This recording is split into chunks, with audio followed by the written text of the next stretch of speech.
Well, it seems like the long wait is over and Freddy Krueger is finally returning. Plus, we got some updates on Crystal Lake and more to discuss in this edition of Movie News. Let's get into it.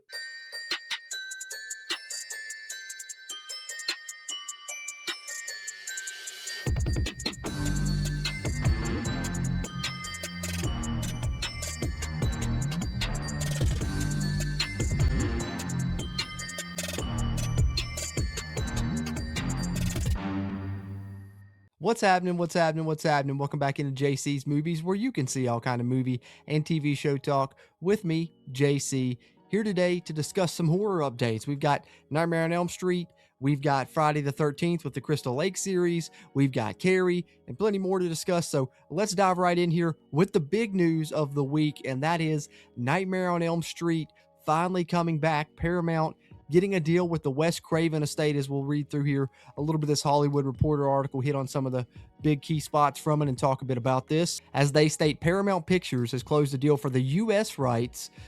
Important to note that not necessarily the international rights yet. We'll see if they get those by the time they start making this thing, but they got the rights to the original screenplay of A Nightmare on Elm Street, the movie written and directed by Wes Craven that kicked off the popular horror franchise, featuring the killer with the metal claw gloved hand and burnt face, and will adapt it into a new feature. Now, it doesn't necessarily say it's going to be a remake. It says that, they have the rights from that original script and they can do, multiple things with that. It could be a sequel. They could, say we want to do a sequel to the original. It could be a remake. Could be there's so many different ways they could go with this, but it's important that they have that original script because that gives them Nancy, Freddy, the rights to all of those characters, so that's big. And also included in here is the fact that Paramount's going to have a new label, probably specifically for horror films and things like that, and that is going to be called Paramount Primal, which is going to be led by J.D. Lifshitz, Dr. Lipschitz from Rugrats, and Raphael Margulis, the producers behind films such as Barbarian and Friendship. All right, so here's a little bit on what I'm talking about with the international rights. It says the Craven estate regained the rights to the screenplay for that original film in 2019 with the help of Toberoff, who also regained the rights to another horror franchise, the original screenplay of Friday the 13th by Victor Miller, but New Line Cinema retains the international rights to Nightmare on Elm Street right now. Now, once this merger goes through with Paramount and Warner Brothers, I don't know if that'll change things. It could, but for now, they just have the U.S. rights, so we'll see what happens moving forward. And yet again, they hammer home, no details of the new take were revealed, but it's been described as being set in the world of A Nightmare on Elm Street based on the original screenplay. So not necessarily confirming that it's a remake, just that, that original screenplay is what they have the rights to.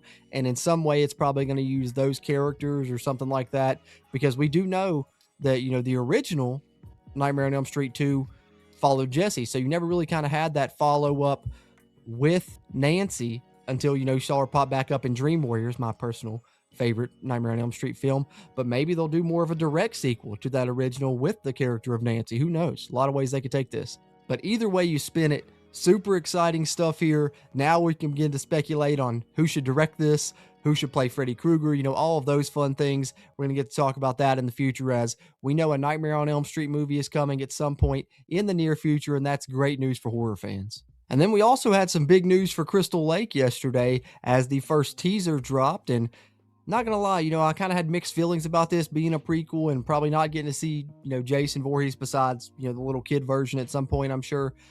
But that teaser seemed interesting, seemed like something that I may enjoy. Of course, I'm still going to watch it, probably still talk about it here on the channel. But here are some, first looks from Crystal Lake, premiering October 15th on Peacock, as we got some images released. Most of these coming from Entertainment Weekly, as you see Linda Cardellini here with some blood, and she's going to get bloodier than that, as we'll see here momentarily. Here she is looking out over the lake, out there on that dock. Kind of gives you that definite Friday the 13th feel right there when you see that image. And then, of course, you see her here working at the camp, something that we never really got to see happen. We're going to get to see here in this prequel. We've heard her talk about working at the camp in the original movie. We're going to get to see it here in this prequel series. And as I said, one of the shots in the teaser that really stood out was this one. She's going to get even more bloody here in Crystal Lake. There's definitely going to be some carnage candy present with Pamela Voorhees. So we'll see what happens. October 15th is the date we're looking for.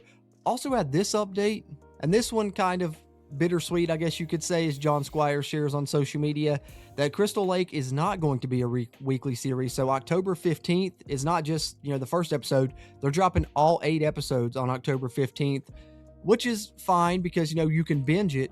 But I was kind of looking forward to potentially doing episode recaps each week here on the channel. I enjoy doing that for shows that I like. We did it previously for Peacemaker, was hoping to do it for Crystal Lake.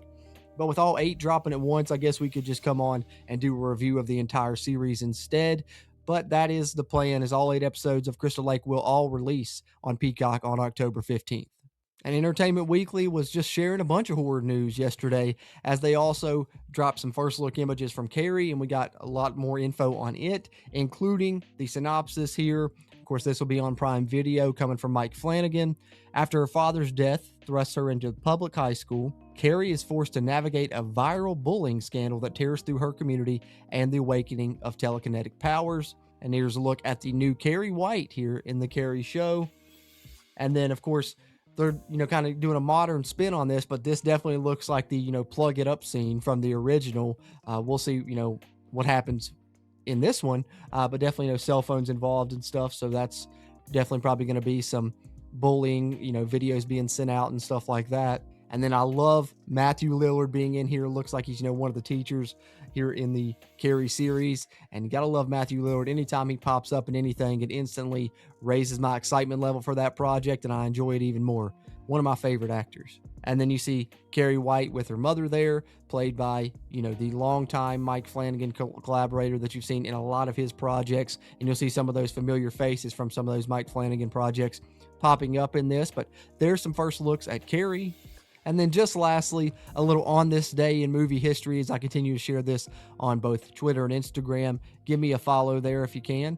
That's my handle there on the screen, at JC's Movies. But on July 14th, we've had The Blair Witch Project released back in 99, X-Men in 2000, and then just this past year, I Know What You Did Last Summer also released on July 14th.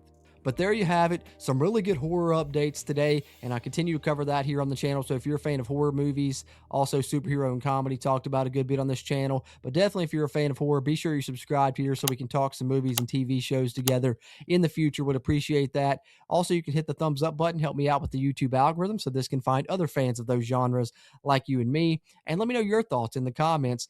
Maybe, tell me who you think should play Freddy, who should direct Nightmare on Elm Street, anything you got there. Always enjoy chatting movies with you guys, and I appreciate that. Just like I appreciate you tuning into this one, and I'll catch you on the next one.